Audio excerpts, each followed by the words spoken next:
자, 2016년도 행시 문제부터 같이 보겠습니다. 1문부터 같이 봐주시면 될 것 같은데요. 자, 1문은 이게 이제 행시에서 출제된 문제이고요. 이제 사실상은 그 무역론을 조금 아셔야지 풀 수 있는 문제죠.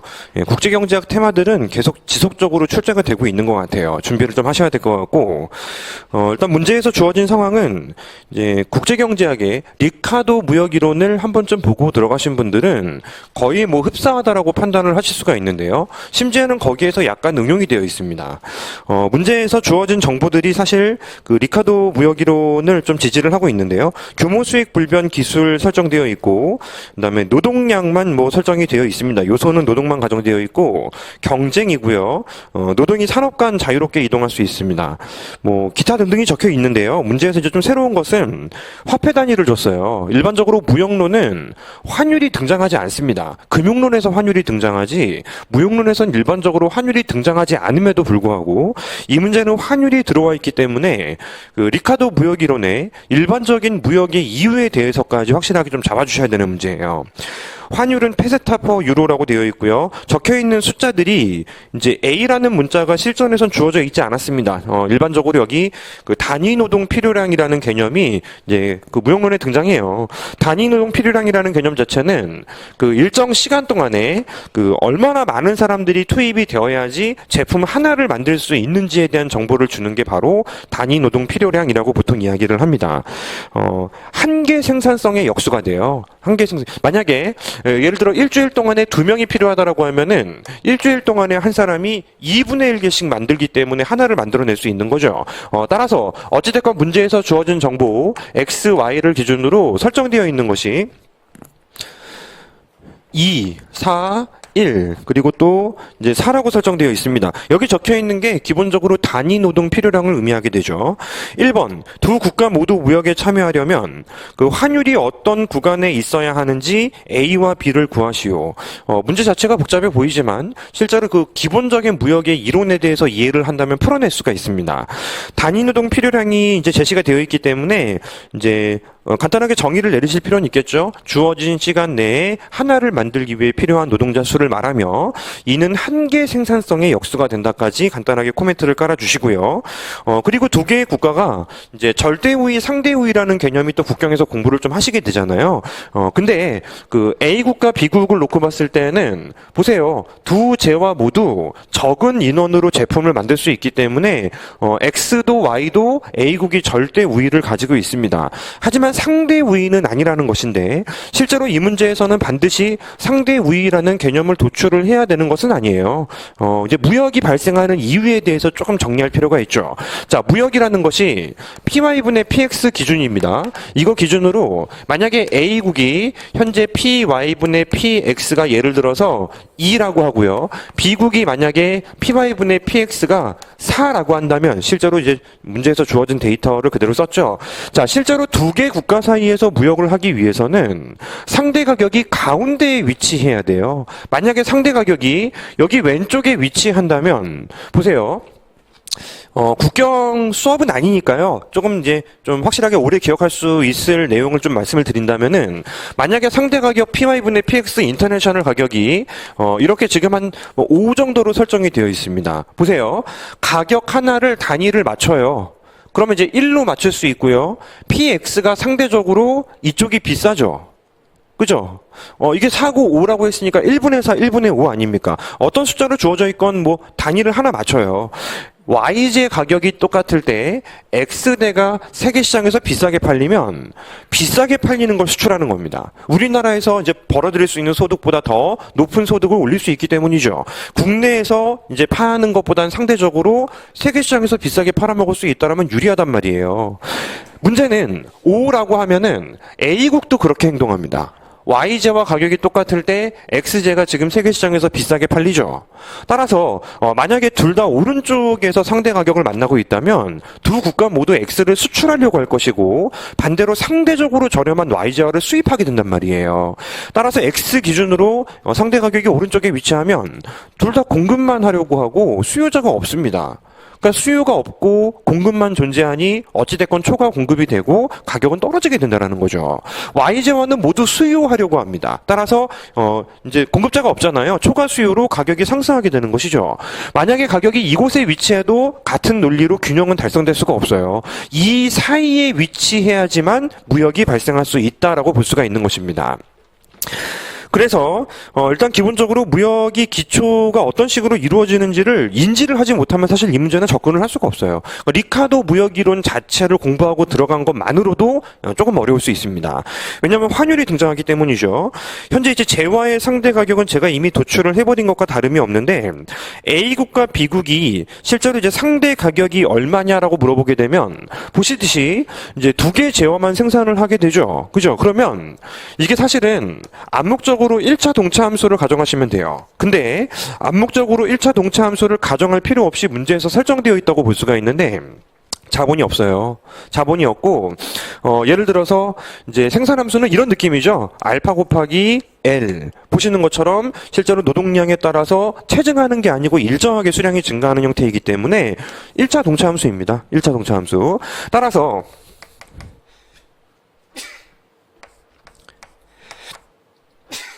한 개 생산 역설에 근거해서 보수를 지급할 수가 있고요. 이거 MPL은 이제 P 곱하기 뭐가 되죠? W분의 1 되는 거 맞습니까?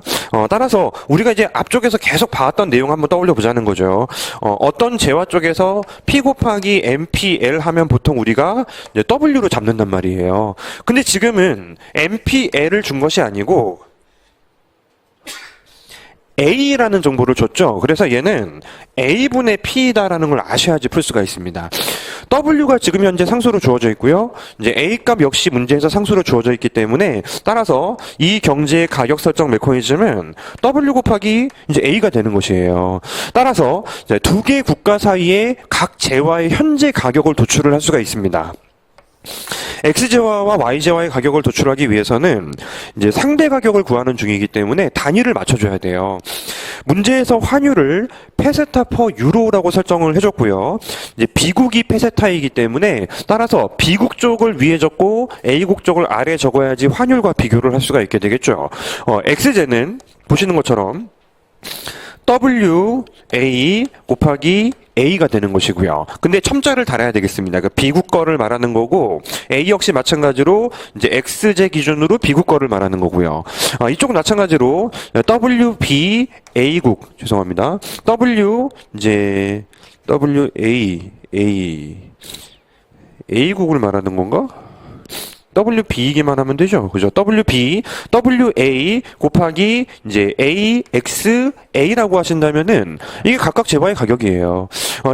우리가 일반적으로 설정할 때 P 곱하기 MPL이 W다라는 기본적인 그 경제학에서 배우신 내용을 토대로 가격을 상대적으로 구할 수가 있게 되는 것입니다. X만 놓고 봤을 때는 A분의 B 해야지 페스타 퍼 유로가 되는 거 아니겠습니까? 자, 마찬가지로 제가 지금 이제 맞죠? A구. 자, Y도 도출을 할 수가 있습니다. Y 역시 마찬가지로 도출을 해보니, 이번에 W, A 곱하기 A, Y, A가 되는 것이죠. 구별할 필요가 없습니다. 임금은 노동의 이동이 자유롭기 때문에 양쪽에서 같은 노동 보수를 누리게 되고요. WB 곱하기 AY, B. 여기까지 끌어내는 것 자체가 사실 경제학만 공부해서 시험장에 들어갔을 때는 결코 쉽지 않아요. 근데 리카도 무역이론을 공부하고 들어가신 분들은 할 수 있습니다. PY분의 PX는 실제로 얼마든지 도출을 하실 수가 있는 거죠. 이렇게 X의 상대 가격을 도출을 했고 Y의 상대 가격을 도출을 했습니다. X와 Y의 상대 가격을 도출을 해봤는데요. 기본적으로 두 개의 국가의 무역의 패턴을 판단을 내릴 수가 있습니다. 현재 상대 가격을 도출을 해보니 그 X쪽과 관련된 부분에서는 상대 가격이 2가 나왔어요. 2가 나왔고 Y쪽과 관련된 부분에서는 상대 가격이 정보를 데이터를 입력해보면 4라는 숫자가 나오게 되거든요. 환율이 같은 논리로 이 사이에 위치해야 되는 것입니다. 왼쪽에 위치하면 안 돼요. 왼쪽에 위치하면은 일방적으로 하나의 국가에서 모든 재화가 저렴한 것이기 때문에 무역은 발생할 수가 없고요. 환율이 오른쪽에 위치해도 일방적으로 하나의 재화가 상대적으로 이제 오른쪽에서 저렴한 것이기 때문에 실제로 이제 무역은 발생할 수가 없고요. 각 재화의 상대 가격을 도출했을 때 환율이 가운데에 위치하면은 하나는 상대적으로 저쪽이 비싸지만 반대편 재화는 상대적으로 또 우리가 비싸단 말이죠. 따라서 해당 재화들을 수입을 하면서 무역이 발생할 수가 있게 되는 것입니다. 따라서 일반적으로 이 문제가 실제로는 좀 난이도가 좀 있어요. 따라서 어떤 구간에 있어야 되는가라는 질문이 나오게 되는데요. 비국이 X를 수출할 조건을 따지자는 거죠. 절대적으로 가는 거죠. 우리 가격이 있고 환율을 곱했더니 단위가 이제 변동이 되는데 반대편보다 X재화가 비싸면은 그건 우리의 수입재가 되는 것이고요. 또 우리 가격 기준으로 환율을 곱했더니 이번엔 저쪽이 더 비싸지면은 해당 재화는 또 수출을 하게 되는 것입니다. 따라서 이 두 개의 조건을 찾는 것이 중요한 포인트가 돼요. 자, 만약에 리카르도 무역이론을 정리를 해보신 적이 없다면 해설지를 조금만 더 정독을 해보시면 될 것 같습니다. 이제 경제학 기출 해설을 할 때 제가 국경 출제가 되면은 조금 더 자세히 해설을 해놨기 때문에 조금 더 여러분들이 또 자습하실 수 있는 그 정도 정보는 받으실 것 같고요. 자, 오른쪽 두 번째 문제는 더 어려웠어요. 유로 한 단위당 페스타의 환율이 1입니다. 노동 생산성과 명목임금이 변화하지 않는다고 하거든요. 따라서 문제에 주어진 정보가 이제 교재에 서술되어 있는 게 순서가 좀 다르긴 하네요. 2하고 4. 맞죠? 2하고 4 오른쪽이 큰데 환율이 여기 지금 1로 설정이 되어 있습니다. 자, 그러면 둘 다 왼쪽에 위치하기 때문에 현재 수준에서는 무역을 못해요. 왜냐면 일반적으로 리카르도 무역이론은 환율이 없어요. 그러니 반대편에 위치한 재화 기준으로 상대 가격을 도출하면 좋게요. 하지만 지금 이 문제는 환율이 있어요. 조금 더 보편적인 무역의 발생 이유를 한번 말씀을 드려볼게요. 우리나라에서 1,000원에 팔리고 저쪽 국가에서는 그 국가 화폐 단위로 팔려요. 근데 그 환율을 고려해서 우리나라 원화 단위로 조절을 해봤더니 1,200원입니다. 수출해야죠.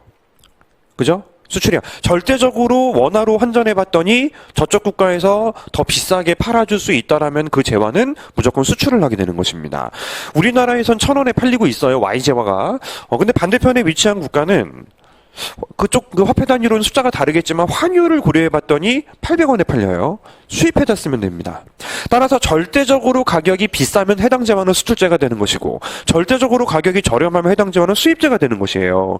근데 이게 왼쪽에 위치하면 이 X재화의 가격을 고려했을 때 우리의 상대적인 가격을 기준으로 환율을 곱했을 때 요거 이제 수입을 해다 써야 되는 재화가 되고요.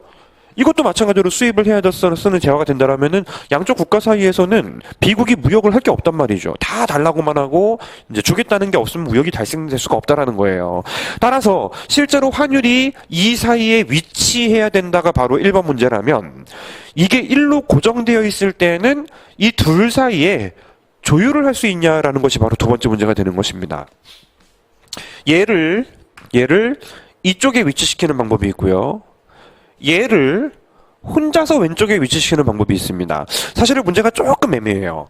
다시 한번 문제를 읽어봐 주시면 그 끝에 비국이 무역에 참여하는 조건이라고 적어놨잖아요. 비국이 무역에 참여하는 조건이라고 적어놨기 때문에 되게 애매합니다. 비국이 예를 들어서 X를 수출하는 국가가 되는 것인지 Y재화를 수출하는 국가가 되는 것인지를 지정해 주지 않았어요.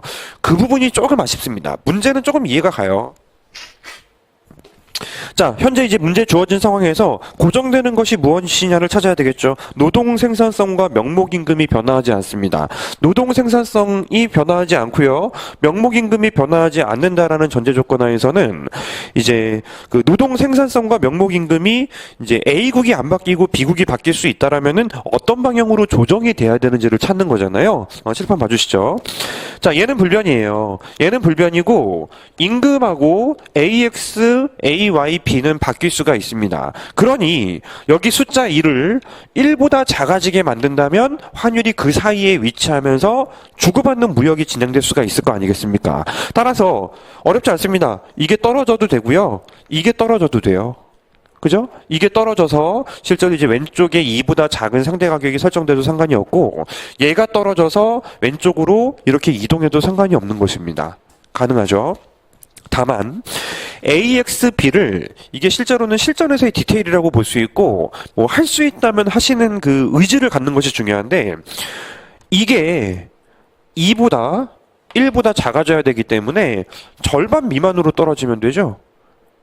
그죠? 생산성. 요게 AXB가 절반 미만으로 떨어지면 됩니다. 이거는 생산성의 증가예요. 같은 시간 내에 A 값이 줄어든다라는 것은 더 적은 인력 가지고 하나를 만들 수 있다라는 것이기 때문에 가능한 일이죠. 보통 A가 증가하는 거는 일어나기가 좀 어렵습니다. 실제로 기술이 음의 기술 충격은 존재하지 않기 때문에 A가 줄어드는 것만 가능하게 되거든요. 얘가 절반 미만으로 떨어지면은 이게 통째로 왼쪽으로 가면서 가운데 위치하니까 무역을 할 수가 있게 되는 것이고요. 얘가 절반 미만으로 떨어지면은 얘가 가만히 있을 때 왼쪽으로 넘어가면서 또 마찬가지로 이제 환율이 가운데 위치할 수 있습니다. 문제는 얘가 떨어지면 되는데요.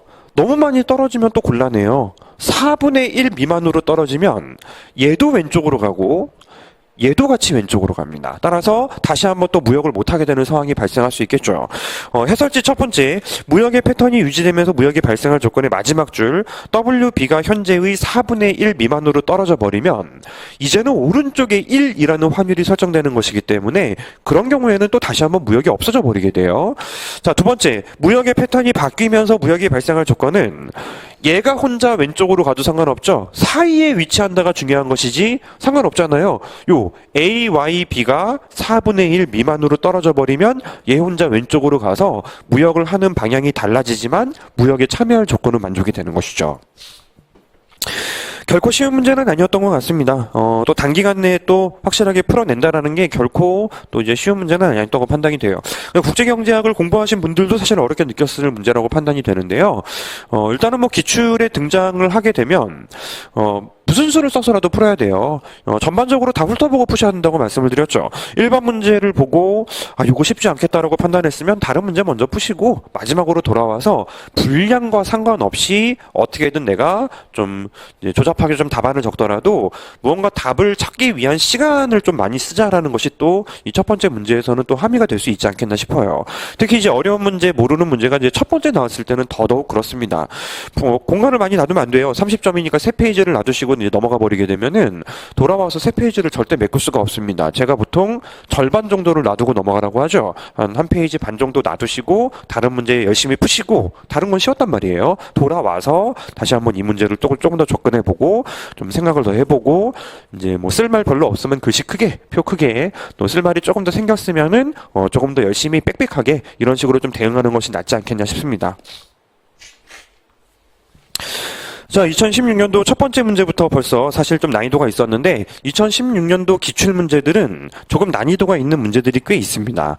난이도가 있는 문제는 사실 여러분들이 목차라든지 뭐 그림을 뭐 그릴 수 있다면 그려야 되겠지만 뭐 여력이 없으면은 사실 그림도 좀 생략해도 정답만 맞추면 된다는 거죠. 난이도가 있는 문제들은 나 혼자 난이도가 있는 게 아니거든요. 다 같이 난이도가 있는 것이기 때문에 거기서는 정답 숫자를 마지막에 적는 사람이 승자가 됩니다. 따라서 충분히 생각을 갖고 좀 적게 적어도 상관은 없어요. 자, 이 정도 보시면 되겠고, 그럼에도 사실 리카도 무역이론이 그 경제학의 출제가 된다라는 것 자체가 사실 굉장히 좀 아이러니하죠. 이제 경제학이라고 타이틀을 달고 출제를 할 때 국경을 계속 매년 지금 지속적으로 출제를 하고 있는 게 최근의 트렌드잖아요. 올해도 그랬고 이제 내년도 그랬고 이제 또 마찬가지로 계속 그러지 않겠나라는 생각이 든단 말이죠. 따라서 국제 경제학 테마는 기본적으로 정리하셔야 돼요. 2문을 보겠습니다. 2문. 실제로 이제 보면 조금 어려울 수 있겠다라는 착시 현상이 발생할 수는 있지만 막상 문제를 풀다 보면은 되게 자연스럽게 숫자들이 도출이 되면서 얼마든지 정답을 찾을 수 있으므로 실제로는 생각보다 해설에 긴 시간이 많이 필요하지는 않은 내용입니다. 지금 보시는 게 값의 효용 함수가 제시가 되었는데 문제는 함수로 준 게 아니고 몇 개 점들만 줬어요. 사실 몇 개 점들만 받았으면 그래프를 그리는 것이 사실은 가능하진 않습니다. 다만 이 배점감이라는 게 기출을 공부하실 때는 항상 필요하다고 말씀을 드리고 있는데 배점이 지금 현재 1번 문제가 14점이고 두 번째 16점이잖아요. 14점을 줄글로만 나열하기에는 사실 쓸말이 별로 없어요. 쓸말이 없다 보니 그림을 그리는 것도 하나의 약간 요령이라고 볼 수가 있겠습니다. 정밀하게 그릴 수는 없고 좌표만 잘 찍으면 되는 건데요. 이제 단위별로 50씩 증가하는 과정에서 효용의 델타 값이 사실은 줄어드는 모양새잖아요. 따라서 한계 효용이 체감하기 때문에 이미지를 잡고 그림을 그릴 때에는 접선의 기울기가 점점 더 완만해지는 느낌이다라고 전제하시면 되겠고 정보를 몇 개 받지 않아서 사실은 그림을 그리기에는 부족하지만 그럼에도 불구하고 문제 상황을 설명하기 위해서 내가 그래프를 이제 연속적이다라고 가정하겠다라고 답안에 적는다라면은 정말 좋은 답안이 되는 거예요. 이 게임에 참여할 것인지 참여하지 않을 것인지 뭐 누가 봐도 사실 기대 효용 가설, 기대 효용 이론으로 문제를 푸는 것 같습니다. 기대 효용 이론을 정리하셔야 되겠죠. 배점도 넉넉하기 때문에 일반적으로 소비자가 선택하는 기준은 기대 소득이 아니다. 기대 소득이 아니고 기대 효용이다. 이게 바로 기대 효용 가설입니다. 뭐 정의 자체를 길게 적을 일도 없어요. 한 번 정도만 적어 보시면은 뭐 잊어버리지도 않고요. 따라서 이제 폰노이먼 모겐스탄 함수가 반드시 필요하게 되잖아요. 폰노이먼 모겐스탄 함수를 꺼내셔야 되겠는데 뭐 칠판에 적을 내용이 아닌 것 같아서 그렇습니다. 값이 참여하지 않으면 1000이라는 소득이 확실하게 보장되므로 이 사람의 효용은 238이라고 볼 수가 있죠. 그래서 뭐 따라 그리지 마세요. 교재에 제가 잘 그려놨으니까. 만약에 원점에서 뻗는 연속성을 가정한다면 1000을 기준으로 이렇게 238이라는 숫자가 일단은 지킬 수 있다라는 것이죠. 근데 절반의 확률로 이제 200원이 플러스 되어서 1200원이 될 수도 있고요. 절반의 확률로 900원이 될 수도 있죠. 기대소득 도출은 사실 필요가 없어요. 이론상으로 따지면은 이 사람의 선택 기준을 찾기 위해서 기대 효용값만 구하면 되는 거죠. 근데 그림을 제대로 메꾸기 위해선 사실은 기대 소득도 약간 좀 매칭을 시키는 게 나쁘진 않다라는 것입니다.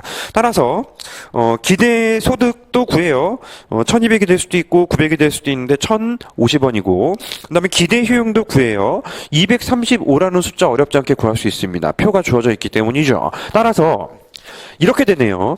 자, 이거를 내기에 참여하게 되면은 이 사람의 효용값이 떨어져 버리게 되는 것입니다. 그리고 이 사람의 기대소득은 계산을 해보면은 요 정도 1050이라는 숫자가 되는 것이죠. 따라서 이 점을 기준으로 약간 뭐 사후적인 조작이라고 또 볼 수 있는데 직선을 그어놓고 우리가 미리 준비 많이 했잖아요. 여기 900, 여기 이제 1200 찍어 놓는다면은 요 사이가 실제로 기대 효용의 기준이 되지 않습니까? 그게 효용을 떨어뜨린다라는 좌표를 찾아주시면 되는 거죠. 절대 비율은 맞출 수가 없을 것 같아요. 뭐 제가 되도록이면 그래프 비율을 맞추라고 했지만 실제로 뭐 여기서까지 너무 짜잘한 것들을 맞추긴 좀 어려울 것 같고요. 적어도 가만히 있는 게 효용이 높아진다라는 걸 그래프로 표시만 할 수 있으면 될 것 같습니다. 자, 이 부분의 포인트는 그렇죠. 1. 기대 효용 가설을 정의하는 것. 2. 두 번째는 기대 소득과 기대 효용을 도출하면서 폰노이먼 모겐스탄 함수를 활용하는 것.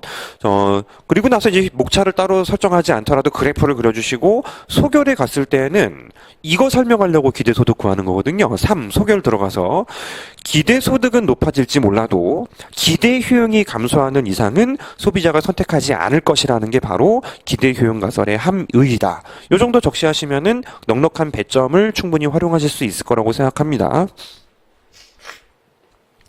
근데 두 번째 문제는 상황이 조금 더 길어서 좀 복잡해서 길어진 것뿐이지 난이도가 높아지는 건 아닌 것 같아요. 거의 비슷한 문제죠. 이제는 팀으로 참여를 하는 것입니다. 각각 하는 게 아니에요. 팀으로 참여를 하기 때문에 이제 이익과 손해를 똑같이 나눈다라고 했다면 그 위에 있는 숫자들을 이제 활용하기 위해서라도 이번에는 플러스 200이면 반씩 나누고 마이너스 100이어도 반씩 나누는 또 다른 균형을 찾으라는 것이죠. 따라서 이번에 역시 마찬가지로 상황을 첫 번째 1번 목차는 기대효용 가설을 또 정리할 필요는 없으니까요. 이제 상황이 어떤 케이스로 문제를 풀라고 제시를 한 것인지를 서술하는 스텝을 첫 번째 목차로 잡아주시면 돼요. 따라서 예를 들어서 이제 사례의 정리 정도가 되겠죠. 1번 목차 사례의 정리. 이번에는 이기면 플러스 100이고 지면 마이너스 50인 케이스이다를 조금 더 이제 좀 친절하게 길게 16점 배점이니까요. 적시를 하시면 되겠고요. 그리고 나서 다시 한번 1번하고 똑같이 분석하시면 되겠습니다. 기대 소득을 구하면 이번에는 950과 1100이에요. 여전히 이제 올라가긴 올라갑니다. 근데 조금 덜 올라가죠. 두 번째는 기대 효용은 242로 높아지게 됩니다. 뭐 그래프를 정밀하게 그리는 게 어렵다면 세로 그리는 것도 좋을 것 같은데요. 이번에는 242가 바로 기대 효용이 되는 거잖아요. 근데 정밀하게 그리는 게 결코 쉽진 않습니다. 여기 요 가운데 그리고 위쪽에서 교점이 형성되는 게 이제 선분 위에 위치해야 되기 때문에 그림을 그리기가 좀 어렵지 않겠나라는 생각이 들긴 해요. 뭐 저야 뭐 잘 안 되면 다시 그려보고 또 컴퓨터로 이제 곡선도 부풀려보고 하면서 어떻게든 짜맞추지만 실제로는 쉽지 않았을 것이기 때문에 제 생각에는 따로 그리는 게 좋겠다. 두 개를 따로 그리고 배점도 충분히 넉넉하다라는 것입니다. 그리고 그림이 따로 그려져 있더라도 좌표가 다르기 때문에 얼마든지 비교하시면 돼요. 따라서 어쩌면 이렇게 해도 돼요. 거의 똑같은 그래프를 그리면서 조금 더 위쪽에서 교점이 형성되기 때문에 아까 제가 해드린 것처럼 이렇게 하고 여기 만나는 두 직선을 긋는 방식도 상관은 없을 것 같습니다. 그러니까 어떻게든 모양만 보여주시면 될 것 같고요. 가볍게 연습하시고 그리시면 될 것 같습니다. 잘 안 되면 곡률도 키워보고 안 되면 곡률을 좀 낮춰보는 방식으로 대략적으로만 비율을 맞춰주세요. 중요한 건 이거죠. 기대소득은 떨어집니다. 기대소득이 떨어짐에도 불구하고 기대 효용이 높아지기 때문에 이번에는 참여할 것이다가 나올 수 있다는 거예요. 이 문제의 포인트는 사실 뭐 어렵다가 아니고 그 부분밖에 없다라는 거죠. 결국 기대소득이 떨어지건 올라가건 높아지건 상관없다라는 거지. 기대 효용이 올라가고 떨어지는 것 자체가 이제 순서의 의미를 부여하는 굉장히 중요한 기준이 된다라는 것을 뭐 1번, 2번 두 개로 나눠서 사례를 주고 접근시키는 문제에 불과합니다. 배점이 그래프에 포함되어 있을 가능성이 저는 보여요. 이게 배점 때문에 그래요. 이게 아니라면은 구태여 이제 배점을 이렇게까지 높게 설정할 이유가 없단 말이죠. 따라서 그래프 배점이 들어갈 가능성이 조금은 있다라는 거. 그래서 이 주어진 표를 쓰는 건 1번과 2번 문제였고 말씀드린 대로 생각보다는 어렵지 않았단 말이죠. 그래프를 그리는 요령이 조금 힘들었던 것이지. 그래서 이제 해설에도 별로 시간이 많이 소요될 이유는 없는 것 같습니다. 세 번째, 또 다른 개인 병의 효용 함수를 가져가는데 이제 위에 있는 박스는 더 이상 못 쓰는 거잖아요. 이번에는 진짜 그림이 꼭 필요해요. 자, 이번에는 한계 효용이 체증하는 형태의 사람을 가져가라는 것인데 M 그리고 이제 U 기준으로 이런 식으로 따라 올라가는 형태가 되는 거죠. 소득은 뭐 똑같을 것 같습니다. 그렇게 가져가는 게 좋겠죠. 이 사람이 그 위에 제시된 게임에 참여할지를 찾으라는 것인데요. 이번에는 그림이 디테일하게 들어갈 필요가 없기 때문에 실제로 굉장히 생각보다 쉽게 나와요. 여기 1000 그리고 비율 맞춰요. 여기 이제 950 너무 넓게 잡았다. 뭐 어찌됐건 여기 이제 900 그 오른쪽에도 이제 1050에 1100이 필요하고요. 그리고 이쯤에 1200이 필요하죠. 그림 너무 넓게 잡았어요 제가. 자, 어찌됐건 현재 상태를 보여주는 건 전혀 문제가 되지 않는다. 그리고 자 1번에서 주어진 기본적인 케이스를 전제하면 보조선이 필요하지 않습니까? 보조선이 필요한데 이렇게 긋고 1050이 보시는 것처럼 지금 기대소득이기 때문에 이게 바로 1번 게임에서 달성할 수 있는 기대 효용이 되는 것입니다. 뭐 새로운 거 등장한 거 아니죠? 그래프 모양이 한계 효용이 체증할 뿐 일반적으로 우리가 이제 기대 효용 구하는 거 거의 똑같다고 볼 수가 있고요. 자, 두 번째 게임도 되도록 비율을 맞추는 게 좋겠죠? 여기하고 여기 맞춰서 이번엔 이렇게 설정하시고 그래도 무조건 효용이 높아지게 됩니다. 따라서 둘 다 참여하게 되고 심지어는 앞쪽에서는 그 위험을 기피하는 소비자는 소개를 하시는 거예요. 위험 기피자는 이제 두 번째 게임을 조금 더 선호할 수밖에 없지만 위험 선호자는 첫 번째 게임을 조금 더 선호할 수밖에 없습니다. 이제 주어진 상황만 판단하셔도 충분하다고 생각이 되고요. 이제 거기에 살짝 살만 붙이면은 베스트 답안이 돼요. 위험을 체증을 인지하는 사람은 일반적으로 효용이 떨어질 때 감소하는 효용의 델타 폭보다는 효용이 증가할 때 변화하는 효용의 델타 값이 훨씬 더 커요. 훨씬 더라고 할 수는 없는데요. 일단은 점점 더 커져요. 따라서 실제로 기대소득이 조금 감소한다 하더라도 일반적으로 더 좋았을 때 소득이 높아지는 게임을 선택할 가능성이 상당히 좀 이제 높아질 수가 있게 되는 것인데 이제 문제 설문에 주어지는 상황이 개인 참여 쪽에서 그럴 가능성이 높기 때문에 따라서 그쪽을 선택할 여지가 많다. 이런 식으로 적는다면 뭐 제일 좋은 답안이죠. 가장 좋은 답안이라고 볼 수가 있겠습니다. 자, 일단 그 두 번째 문제도 같이 한번 점검을 해보셨어요. 만약에 이제 함수로 주어져 있는 뭐 기출들도 있어요. 근데 함수로 주어져 있다라면은 간단하게 계산하는 법 등도 말씀드릴 수 있었는데 지금은 정말 좌표만 찍는 걸로 충분한 문제인 것 같습니다. 그래서 그림을 그리는 거를 조금만 더 연습해 보시고요. 나머지 문제는 사실 그렇게 어렵게 다가오는 문제는 아니에요. 이 정도 체크하고 넘어가시면 되겠네요. 다음 문제로 넘어가 보시죠. 산문입니다, 산문. 무려 배점이 30점이었어요. 사실 30점까지 또 주어지는 게 버거울 정도입니다. 그래서 2016년도 행시만 놓고 봤을 때에는 1번 문제가 조금 겁이 나면 두 번째, 세 번째 문제로 넘어가야 되잖아요. 두 번째 문제가 조금 어려운 것 같은데 실제로 도출을 해보면은 생각보다는 어려운 내용은 아니에요. 세 번째 문제는 진짜 쉬운 문제예요. 그러니 실제로도 여러분들이 그 쉽다라고 판단되는 문제에서는 내가 적을 수 있는 모든 것들을 쏟아붓고 그리고 돌아와서도 1문에서 여러 개 읽는 그런 타입의 이제 시험 유형이었다고 판단이 되거든요. 전반적으로는 1번을 제외한 나머지 문제는 조금 이제 어렵지 않았습니다. 근데 실전이 보통 그렇죠. 한두 개가 조금 난이도가 있고 나머지는 조금 쉬워서 변별력이 별로 없는데요. 기본 점수를 메꾸는 정도의 문제들도 굉장히 많다는 거예요. 보통 행시 외교원 국립외교원 문제들이 좀 그런 측면이 좀 있는데 입법고시는 진짜 예측할 수 없어요. 뭐 오류도 가끔 나오고 뭐 난이도가 다 같이 높기도 하고 때로는 다 같이 쉬운 문제도 나오고 입법고시를 제외한 나머지는 대략적으로 밸런스도 굉장히 좀 중요하게 생각하는 것 같습니다. 어찌되건 세 번째 문제는 뭐 두 번째 문제에서 리카도 동등성 정리가 보이니까 뭐 워낙에 또 많이들 준비하셨던 테마라고 판단이 되고 첫 번째는 가만히 읽어보면은 되게 쉬워요. 왜냐면 그 위에 표를 줬어요. 표를 줬기 때문에 두 번째 문제 배점이 상당히 높다. 20점이나 되잖아요. 첫 번째 문제 배점은 10점밖에 되질 않습니다. 따라서 첫 번째 문제에서 뭐 이것저것 많이 담아버리면 두 번째 20점하고 나의 답안이 너무 동떨어진 형태의 분량이 될 수도 있어요. 그렇기 때문에 일단 우선적으로 첫 번째 문제에서는 분량 신경 쓰지 말고 최대한도로 서술하면서 그냥 풀자는 거죠. 보세요.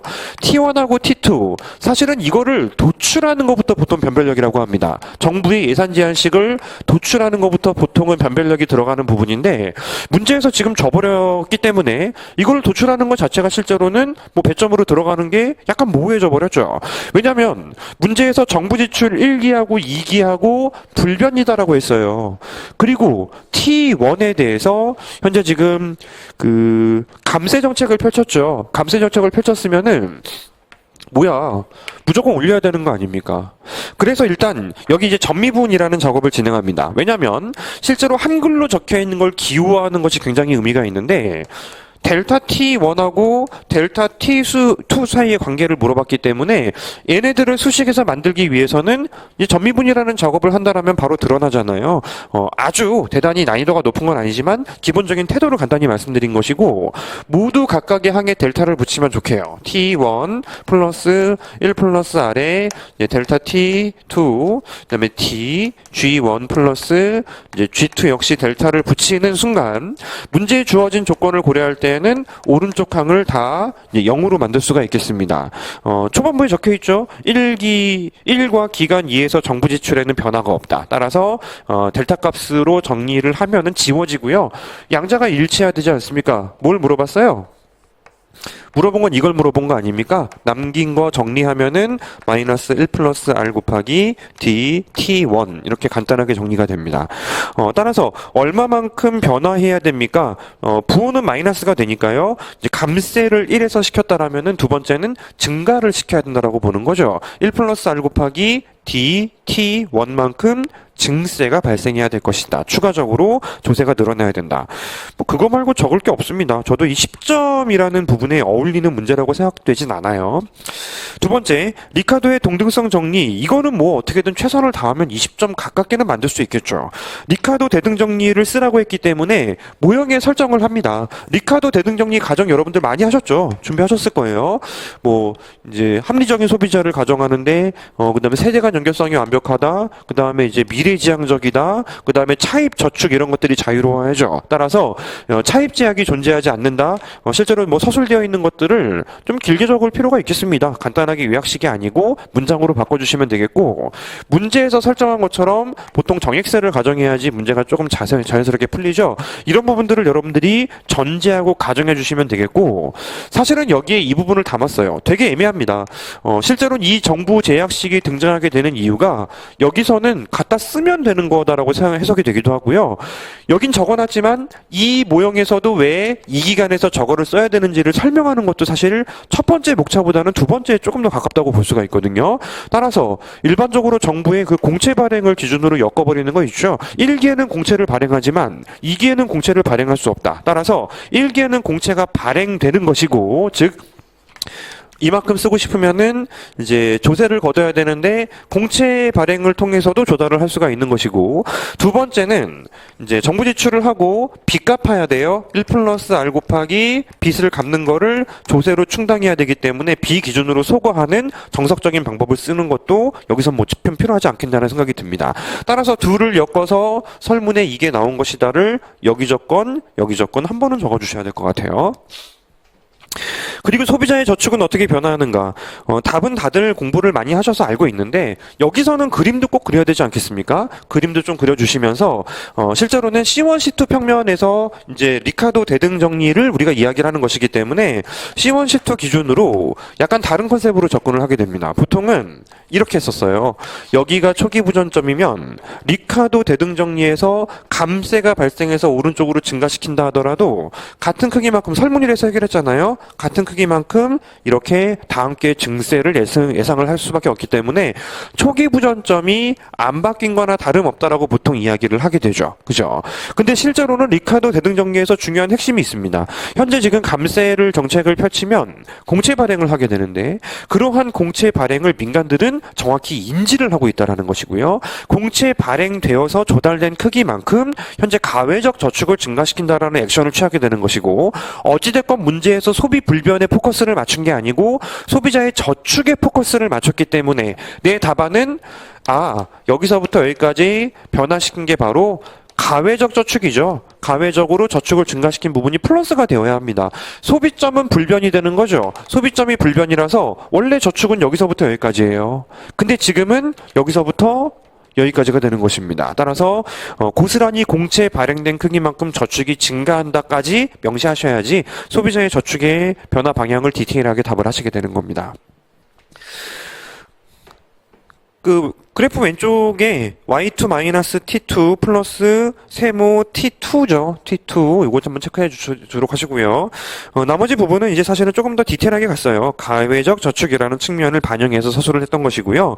산문 역시 마찬가지로 그렇게 쓸 말이 많지는 않습니다. 그래서 2016년도는 이 시험이 사실 트렌드가 없는 게 트렌드라고 보통 이야기를 해요. 갑자기 다 쉽게 나왔다가 다 미시만 나왔다가 뭐 거시가 좀 더 많이 나오기도 하고 막 국경이 막 2개 나오기도 하고, 트렌드가 없는 게 트렌드라고 하는데, 이쪽은 전반적으로 이제 100점 어떤 문제들이 출제되었는지를 쭉 검토하신 다음에 약간은 당황할 수 있는 유형이었다고 판단이 돼요. 1번 문제는 준비하신 분들은 감이 오지만 그렇지 않은 분들은 조금 어렵다고 판단할 것이고, 두 번째 문제는 내가 싫어하는 부분인데 근데 막상 풀다 보면 좀 쉽게 접근이 되고요. 세 번째 문제는 되게 쉬운 건데 너무 넉넉한 배점 때문에 당황하고, 실제로 이런 정도의 조금 이제 좀 신기한 형태의 출제가 이루어졌던 것이 2016년도 행시라고 생각해 보시면 될 것 같습니다. 다만 이제 난이도가 뭐 매우 높은 건 없어서요. 실제로 이제 산문 같은 경우는 목차 제가 이제 짜놓은 것들 한번 좀 생각해 보도록 하시고, 과감하게 쓸 말 없으면 넘어가세요. 사족 달지 말고 과감하게 배점이 커도 내가 쓸 말이 이거밖에 없고 이거면 답이 됐다라고 판단되면 과감하게 넘어가시고요. 다른 문제에서 생각하는 시간을 조금 더 늘리세요. 그런 식으로 좀 유연하게 대처할 필요가 있습니다.